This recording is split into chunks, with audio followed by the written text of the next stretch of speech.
Taste daily. Ballari KSET ಪರೀಕ್ಷೆ ಹಿನ್ನೆಲೆ ವಿದ್ಯಾರ್ಥಿಗಳ ಕಿವಿಯೋಲೆ ಮೂಗುತಿ ಬಿಚ್ಚಿಸಿದಂತ ಸಿಬ್ಬಂದಿ, ಕೈಕಡಗ ಸೇರಿದಂತೆ ದೇವರ ದಾರವನ್ನು ಬಿಚ್ಚಿಸಿದ್ದಾರೆ ಸಿಬ್ಬಂದಿ. ಬಳ್ಳಾರಿಯಲ್ಲಿ ಕೆಸೆಟ್ ಎಕ್ಸಾಮ್ ನಡೀತಾ ಇದೆ. ಹೀಗಾಗಿ ಬಂದಂತ ಅಭ್ಯರ್ಥಿಗಳ ಕಿವಿಯೋಲೆ ಮೂಗುತಿ ಬಿಚ್ಚಿಸಿದ್ದಾರೆ ಸಿಬ್ಬಂದಿ.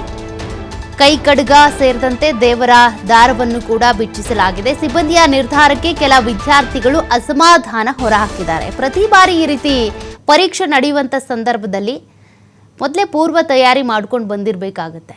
ಏನು ಹಾಕ್ಕೊಂಡು ಬರಬೇಕು, ಏನು ಹಾಕ್ಕೊಂಡು ಬರಬಾರ್ದು, ದಾರಗಳಾಗಲಿ ಅಥವಾ ಕಿವಿ ಓಲೆ ಆಗಲಿ, ಮೂಗುತಿ ಆಗಲಿ, ಈ ರೀತಿ ಹಾಕ್ಕೊಂಡು ಬಂದಾಗ ಸುಮ್ಮನೆ ಗೊಂದಲ ಕ್ರಿಯೇಟ್ ಮಾಡೋದು ಯಾಕೆ? ಈ ರೀತಿಯಾಗಿ ಕೆಲವ್ರು ಸಿಬ್ಬಂದಿ ಒಬ್ಬೊಬ್ರದ್ದು ಒಂದೊಂದು ರೀತಿ ಮನಸ್ಥಿತಿ ಇರುತ್ತೆ. ರೂಲ್ಸ್ ಏನೇ ಇರಲಿ, ಕೆಲವ್ರ ಮನಸ್ಥಿತಿನೇ ಬೇರೆ ರೀತಿ ಇರುತ್ತೆ. ಅದಕ್ಕೆ ಯಾಕೆ ನಾವು ಆಸ್ಪದ ಮಾಡಿಕೊಡ್ಬೇಕು ಅಭ್ಯರ್ಥಿಗಳಾದಂಥವ್ರು ಅಥವಾ ಪರೀಕ್ಷೆ ಬರೆಯೋದಕ್ಕೆ ಬಂದಂಥ ವಿದ್ಯಾರ್ಥಿಗಳು ಅಂತ.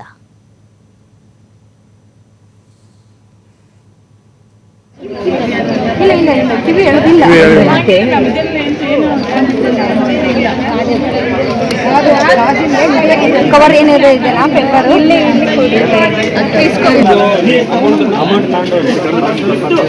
ದುಡ್ಡು ವೇಸ್ಟ್ ಎಲ್ಲ ಡಬಲ್ ಖರ್ಚು ನಮಗೆ. ಅದೇ ಬಂಗಾರ ರೇಟ್ ಜಾಸ್ತಿ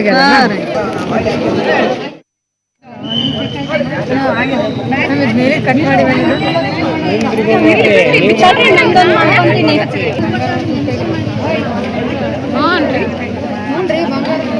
ಅಲ್ಲಿ ಕಟ್ ಮಾಡ್ತಾರೆ.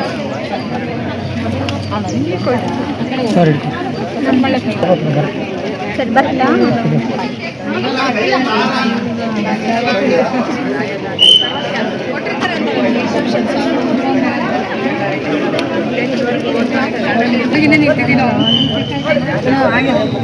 ಮೇಲೆ ಕಟ್ ಮಾಡಿ ಮಾಡ್ಕೊಂತೀನಿ.